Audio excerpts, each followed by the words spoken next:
What up? God, even the main menu is indicative of this game's dedication to realism and the... hold on, is that Miller? Hey, this fucking guy. You'll see later that he is an absolute boy, right up until the third game, when he randomly decides that you're the worst thing that's ever happened to this blighted apocalyptic Earth. Anyway, this is an entirely accurate recap, where there will of course be spoilers for Metro 2033, which is a game about a young man's mission to pub crawl through the entire wasteland. Pub crawl, you say? I don't remember any pub crawl. Well, let me tell you that you're remembering it wrong. This entire game is Artyom's attempt to drink at every bar in the Metro. You'll see what I mean. The game begins with Artyom staring at a butt. Immediately after ascending this ladder, he forgets how to interact with the environment, because he's playing on Ranger Hardcore and there are no button prompts on this difficulty. Believe it or not, this is a canon event. He nearly chokes to death on the surface for the same reason. It's only a vague last-minute recollection of how to don a gas mask that spares him the same fate as the myriad corpses littered throughout the wasteland. Accident-prone as he is, he also forgets to look both ways when crossing the road, and is almost flattened by this driver. Oh shit, he's pulling over. The guy comes over to tell us off, but luckily we're attacked by giant mutant hounds before he gets a chance, and then a demon destroys his car. Nice one, dickhead. Well, I guess these demons aren't so bad after— SHIT!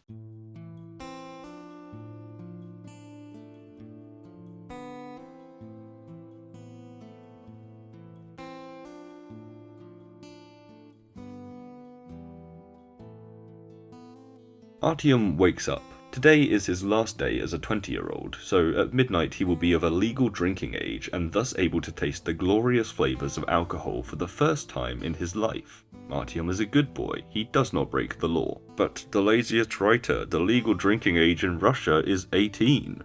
Russia? Bro, this is the United Kingdom. Post-apocalypses don't happen in Russia, they happen in the English-speaking Western world. Rock, flag and eagle, baby. Red buses and Big Ben. It's very much based in London, and they only called the game Metro because they'd get sued if they called it Tube. Also, that name fucking sucks. But the laziest writer, the legal drinking age in the UK is 5. Yeah, well, they changed it. And then all the sensible countries bombed us. So, the crooked-toothed limey, Alexei Sukhoi, informs us that our good friend Hunter is visiting the station to give us a birthday present, which is exciting because he rocks up with a giant parcel. Surely it's going to be something wonderful, and it's a postcard. Can't even fit money in one of these things, you fucking cheapskate. No time to cuss him out though, because Nasalises are attacking. They're like big, angry shrews. Hideous bastards. Hunter says I'm a dead-eye shot. Yeah, sure, I'll take the credit for this. It was my moral support that saved the day after all. Pappy Alex, who is in charge of the station, says something about these creatures called the Dark Ones, which are attacking humans in the tunnels and driving the vicious mutants towards our homes. He theorizes that they are Homo novus, the next form in human evolution. Yeah, I'm sorry, old man, but we can't have a crackpot like you making our decisions. He wasn't my real dad anyway. Oh shit, there's been another attack. Guess Alexei was right about the Dark Ones. Oops. Hunter tells us that he's going to investigate, and that if he doesn't return, we're to travel through the metro and find a man named... I'm sorry, I just can't stop thinking about the irony of his name being Hunter, and how the hunter is about to become... dead.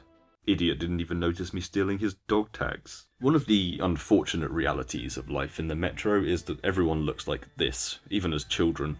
What an image to wake up to, Jesus Christ. Well, this is confusing. Artyom plays a guitar and immediately suffers a stroke, but, you know, the infirmary seems icky, so he just ignores it. Artyom plays a balalaika and immediately suffers a today's the day. Artyom turns 21. Boom, fucking boom, it's time to hit the club. Sadly, for this, he and his friends have to sneak out to another station, because it's difficult to really party hard on the 2 train platforms that you call home, especially with all this doom and gloom about, and also your dad's funeral happening. So we're hitching a cart ride and...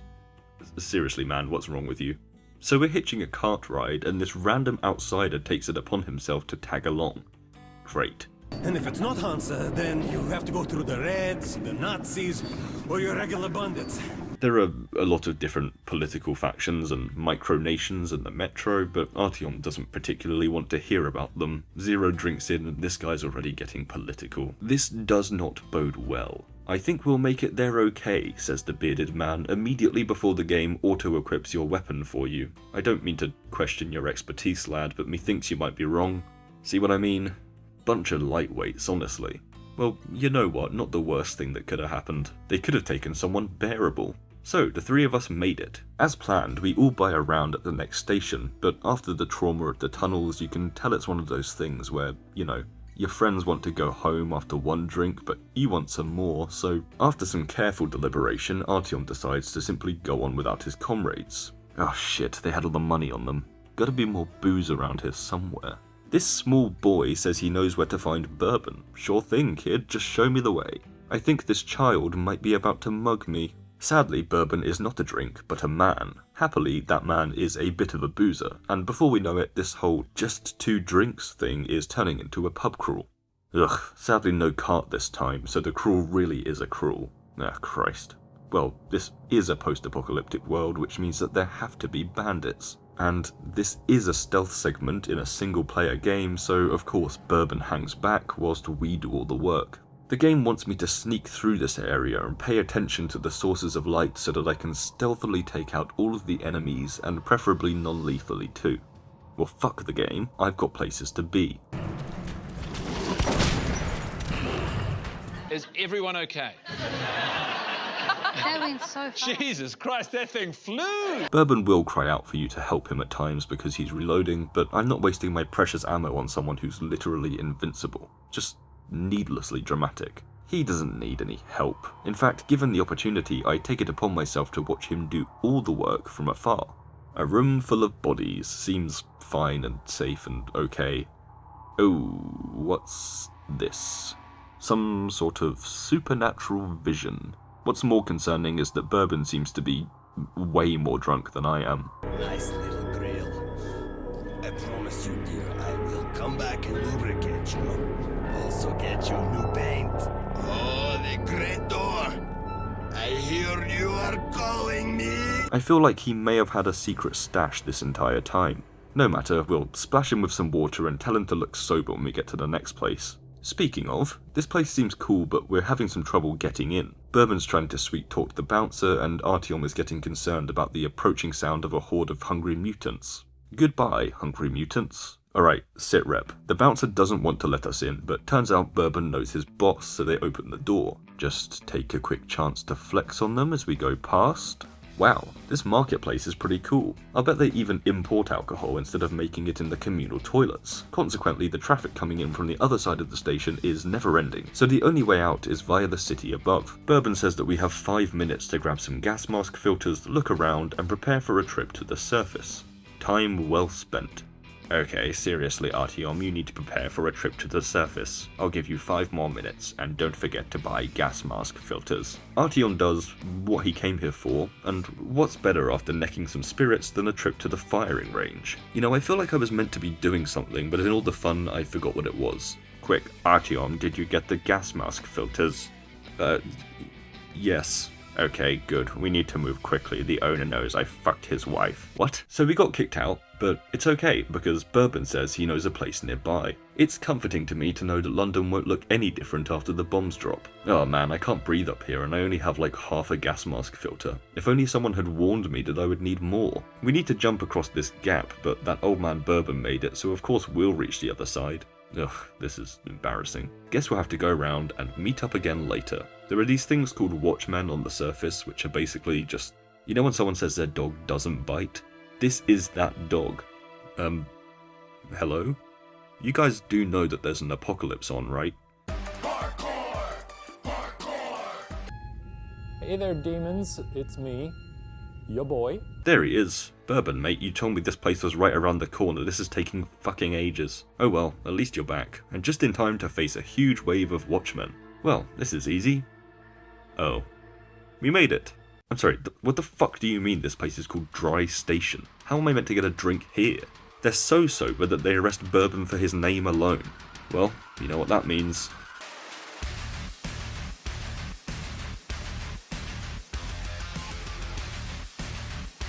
Alas, poor Yorick. I knew him, Horatio.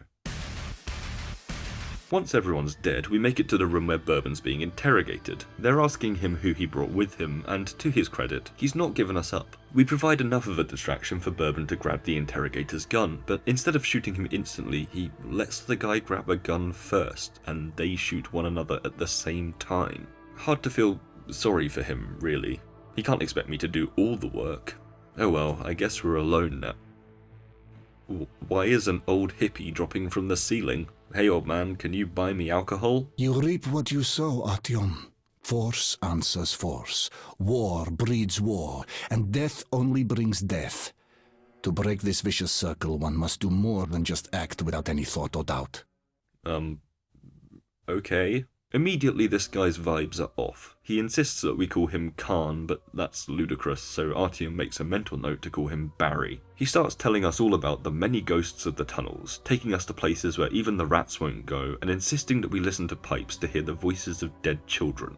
Already I am starting to regret following this man. We continue through the tunnel, and start to see some silhouettes of... Alright man, what the hell are you keeping in that hip flask, because it sure as shit ain't water. Barry? You gonna... You know what, I'll just go. Jesus Christ, you knew that was gonna happen, didn't you? Fucking prick. I guess you could call that a soul train, huh? Huh? Because it's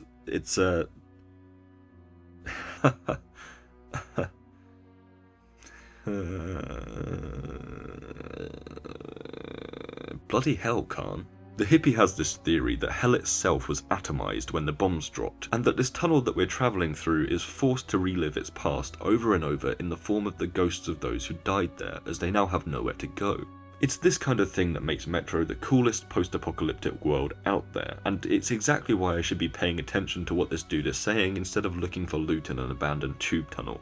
Our spirit guide shows us this fancy new thing called an anomaly, which is like a ball of lightning that travels through the tunnels and kills anything that moves. Don't move, he warns, before breaking into some weird little dance in an effort to get us both killed. Barry tells us that the anomaly is no more evil than fire, and that we have to learn more about the world around us before we make meaningful judgments from an uninformed perspective. Excuse me, old man, but I didn't come here for a fucking philosophy lesson. Show me the way to the next whiskey bar. Oh no, a whole swarm of Nasalises is attacking. I bet this will be really difficult. Oh, Barry killed them. And then an anomaly got the rest. Was I ever actually in any danger? Was this all staged or something? Is Artyom's whole life a reality show and the world outside is actually normal? Probably not, but you never know. We arrive at Cursed Station, which sounds promising, and the name isn't unearned. Good lord, this place is a shithole. No, I said it was nice.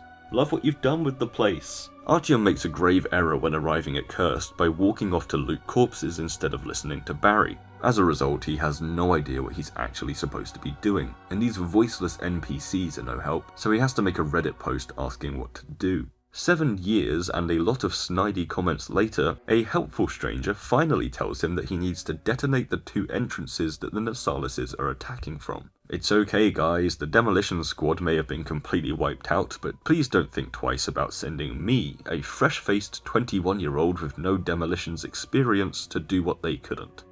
Oh, it worked. God, is everyone else in this metro a complete moron? The incompetence is frankly staggering. There are 2 tunnels, and the demolitions crew who lived their whole lives in this station somehow managed to take the bomb to the wrong one.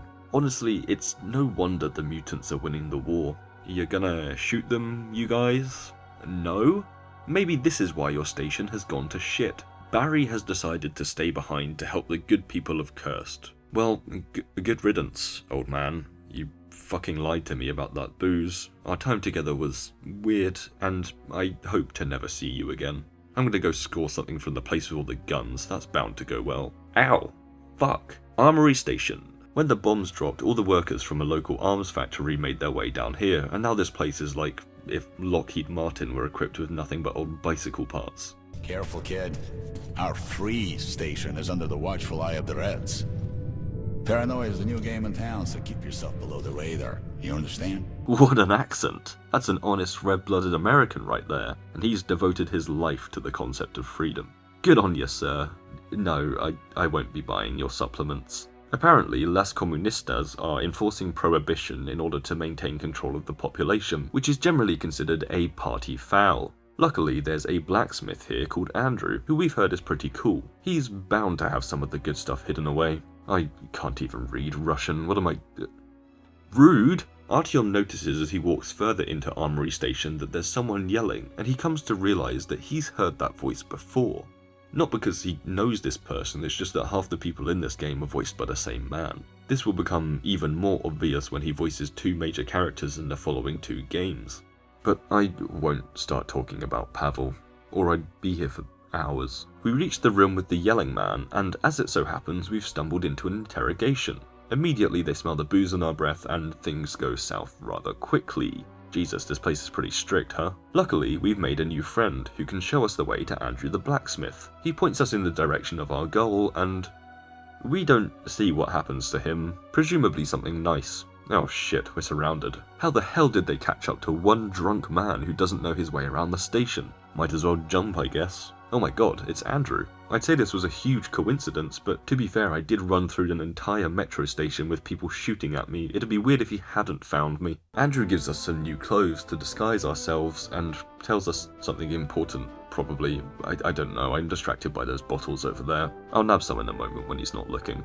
Hey look, a Metro 2035 poster. That means that the story of Artyom's life is already published and distributed throughout the Metro. Artyom could read his future right now. If only he could read. Besides, he's the most passive protagonist in history, and it would take someone to hand him the book and explicitly order him to read it for Artyom to even consider that as an option. Oh good, Andrew's leaving. Freshly tipsy, Artyom heads first to the shops before following Andrew to two gruff-looking fellas who are, I don't know.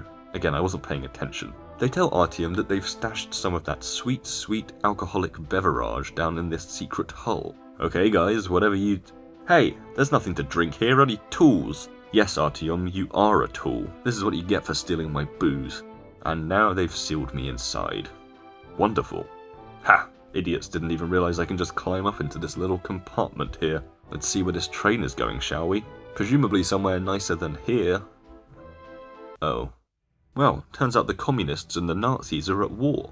Who could have seen that coming? Sounds like they have a big gun and aren't afraid to use it, so probably best to take the quiet route instead of just strolling on through. Strangely, the communists aren't too hot on drinking, so after rescuing the town drunk from execution, we're forced to go to the next station in search of something stronger. Strangely, the Nazis aren't too hot on drinking, so after rescuing the town drunks from execution, we're forced to go to the next station in search of something stronger.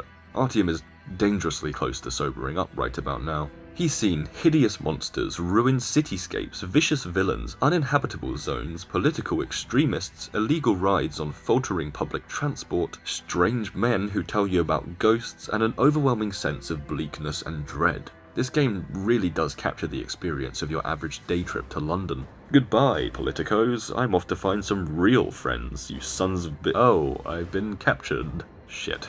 This doesn't look too good. My captors decide to record my murder for propaganda purposes and thus prepare to send me brutally into that cold and endless night. But thankfully this execution is sponsored content, so there's 3 minutes of preamble before the actual video. Would you look at that? I was rescued. Wait, these guys are Spartans, same as Hunter was. Hey, you fellas wanna buy these dog tags? Oh, they've adopted me.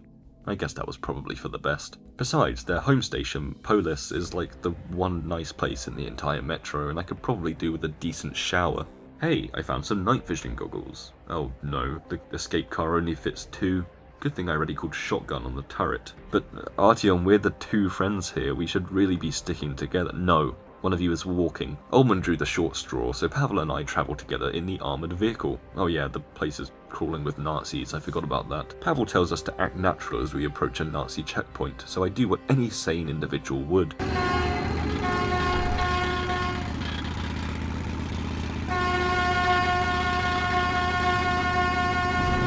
Whoa, I guess these Nazis are wound a little tight, huh?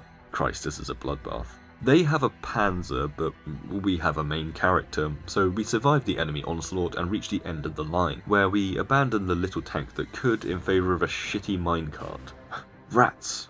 They must be ghost rats, because they disappear as soon as they reach this rubble. Pavel sees a light in the tunnel ahead and immediately orders to shoot the person wearing it. Luckily, they turned out to be a Nazi. I think. There's no actual evidence of that, to be fair. Like, the game presents this as though we show up to a station full of Nazis and they start shooting at us, but Imagine that they're not Nazis and then think of it from their perspective. Like, we just rocked up from the direction of the invading army and then murdered someone on the spot. Like, of course these people are going to shoot at us. We reach a train depot and Pavel is excited to see a place that he's allegedly heard so much about. Is this it? Is this all we have? Actually, what am I saying? This is the United Kingdom. Of course this is all we have. There's a guy in the city closest to where I grew up who's famous for playing guitar in a bin. Like, we really don't have much. Still though, is this what you dreamed of, Pavel? Having your flesh torn from your skeleton by a bunch of big rats? Good thing he had the martyrdom perk, I guess. Wait, how do you stop this thing? Artyom clearly doesn't care because he doesn't even try. We crash and are thrown from the vehicle, which then proceeds to crush us to... Oh. So, Artyom has had telekinetic powers this whole time. If only there were a HUD, I would know how to use these. We enter this pipe, but unlike Mario, we don't emerge into a colourful world full of friends and fun creatures, simply into a bleak land of respectable acquaintances and hideous mutants. This station is on its last legs, and they won't let me through unless I help them repel a huge wave of Nasalises. So I play dead until the monsters have broken through and killed every man, woman and child in the place. If you won't help me, don't expect me to help you. This guy is willing to give us his most prized possession in exchange for some medical attention. So we still have all of our medicine, but now we're down one bullet. Luckily we got a bangin' mixtape out of the ordeal, so that can keep us entertained on the way to Polis. I fucking hate lurkers. This isn't a joke or anything, I just despise these little shits. And speaking of little shits, we find this fucking brat with the voice of a grown woman. He does appear to have killed his uncle, but he says he'll show us the way to safety if we'll escort him there. So now I have a kid on my back, and I turn slower than a cargo ship stuck in the Suez Canal. Haha. Topical. Sadly, there are far too many lurkers in this area to fight them all with our limited medkits and limited mobility, so we throw the child at them like a mother quokka and book it while the creatures are distracted. Have you seen my baby? No? This chapter is just stealth, because by this point Artyom can feel a hangover coming on and the sound of gunfire might put him out of action for a while. It's darn tense, but it's also annoying. Oh hey, it's Ullman. He does resent me for making him walk the whole way, especially as everyone was on high alert after we'd stormed through guns blazing, but I promise that he can drive the next time we find a rail car, and to his credit, he immediately forgives me. Cool gun, thanks. Too bad there's all this non-lethal stealth to do. At least I can use it to shoot this light. I really don't have much to say, I'm just... sneaking. Oh hey, it's Ullman, and he wants to drive. Well, I guess I did promise. Take me to Polis, man. I need to nurse this hangover somewhere safe. Another weird dream. There's a dark one here telling me that they want peace and to help humanity. Fuck off, mate. I've seen Independence Day 2. I know exactly what you lot are up to. We arrive at Polis, and holy shit, these guys have got computers. Artyom's never seen anything more technologically advanced than a wooden cup and ball game before, so this is really blowing his mind. Ullman introduces us to Miller, the man Hunter told us to meet up with, and he wants us to tell him Hunter's message. I didn't realize I was supposed to remember it. What did Hunter say? Maybe get me a drink and I'll tell you? We share a drink, and I try to remember the words of the dead man who sent me here.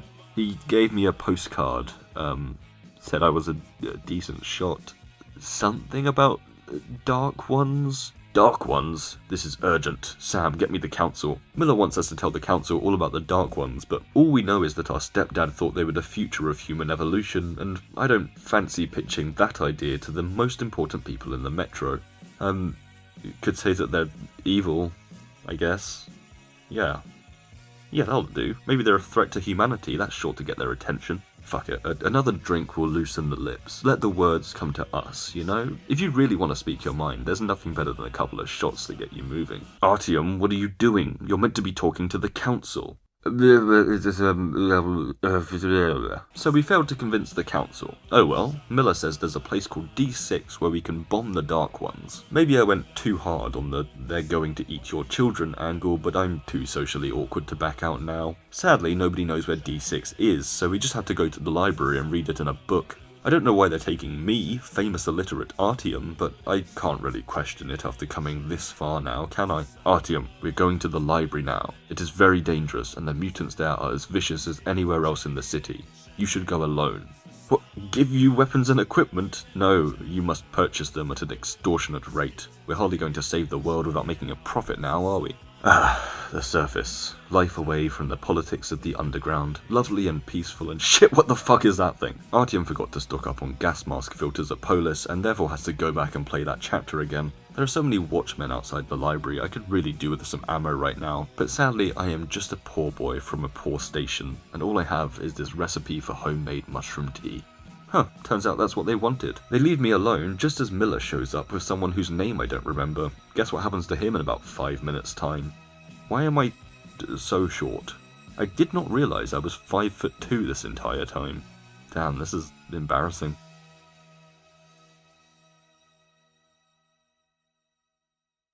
Artyom knows a scripted event when he sees one, so he doesn't waste his ammo when this demon attacks. He does feign concern though, he doesn't want to look bad in front of these Spartan guys. Artyom, I know you can't read, but you're going to have to find the whereabouts of D6 by yourself. You're looking for the red folder. Do you remember what colour red is? Good lad. The library is full of these absolute roid heads called librarians. You can just burn them if you want, but don't use sticky grenades. Learn that the hard way. To be honest though, there's no point stressing about them. They talk a big talk, but if you look into their souls, you'll see that they're all little cowards who get scared if you stare them down. No. Get out of my fucking sight. Don't you do it, you slimy prick. God, this whole bit used to terrify me. Fuck, it still does. Librarians. Worse than demons. Librarians. Better than demons. Oh Christ, there's more of them. But finally we reach the room where the file should be. Where is it? Where is it? Where the fuck is it? It should be here. I know it's meant to be here. So why isn't it fucking here? What do those enormous fuckers eat it or something? This is why you can't trust people, because they lose things, and if you want anything done fucking right, you have to do it. Oh, here it is. Remember to look both ways, folks. Road safety is serious business. We arrive at the Spartan outpost where we prepare our assault on D6. For the first time in the game we have access to a range of advanced weaponry, and are able to fully restock all of our equipment for free. Or we would be able to, but the game crashes every time I try. This is the hardest difficulty after all. Barry is here. I don't know what he's on about. We board a vehicle bound for D6, upon which Artyom suffers yet another medical incident. Nobody gives a shit, so he suffers a worse one out of spite. Apparently his eyeballs have tiny fingerprints on them. Nasalis attack, but we verf some flamen at them. Anyone fancy a barbecue? Well fed and several beers down, we arrive at our destination. There are 5 elite soldiers here, and they send me alone into a dark room in a dangerous place because they want to pose and look cool. Assholes. Miller promises us a medal for turning on the power though, so maybe these guys aren't as impressive and well decorated as I was led to believe. Vladimir is explicitly told to stick with me, so I'm not impressed that he didn't follow me when I heroically ran away from all the fighting. Almost died out there. Artyom probably could help out here, but nah, that's what you get, Vladimir, you son of a... Oh, that was Boris. This is awkward. We get to a big room and there's another Nasalis attack. Are the Spartans bribing them or something? There's a whole room full of squishy humans with tasty eyeballs, and yet every enemy crosses the entire place and climbs a staircase just to attack me. This is the door leading to D6! Jesus, mate, we are all right next to you. Who are you yelling at? Anyone else want to go through? No. Okay.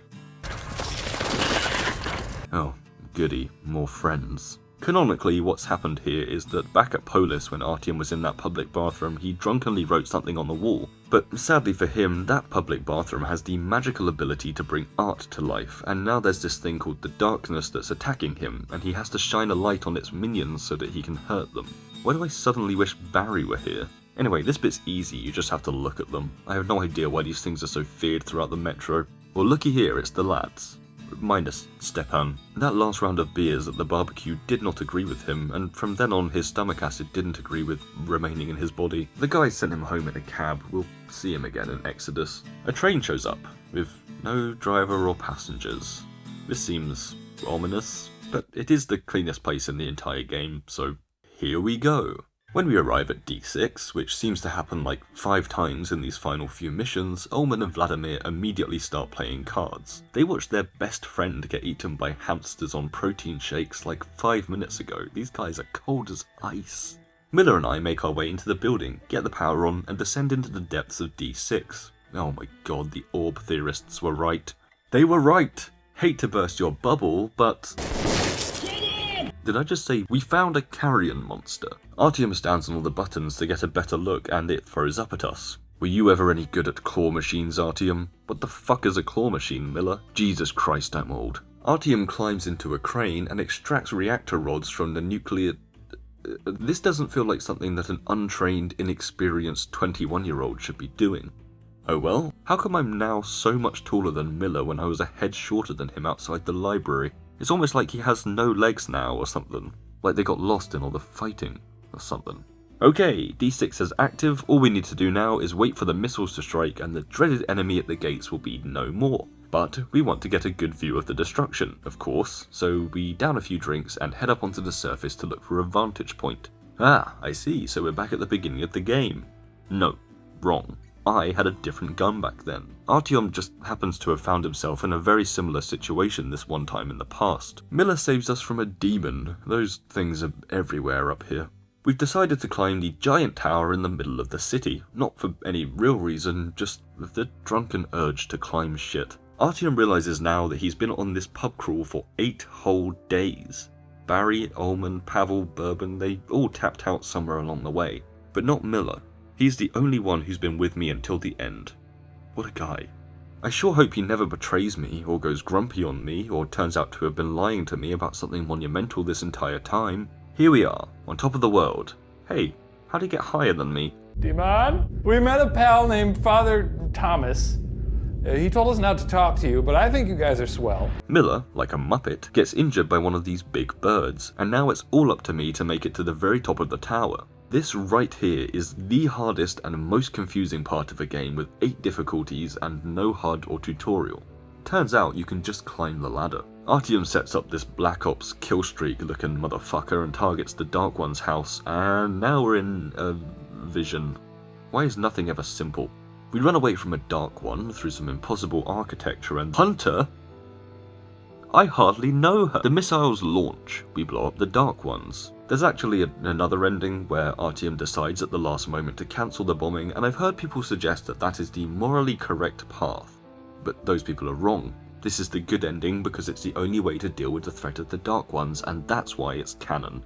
Yes, this seems like the right thing to do.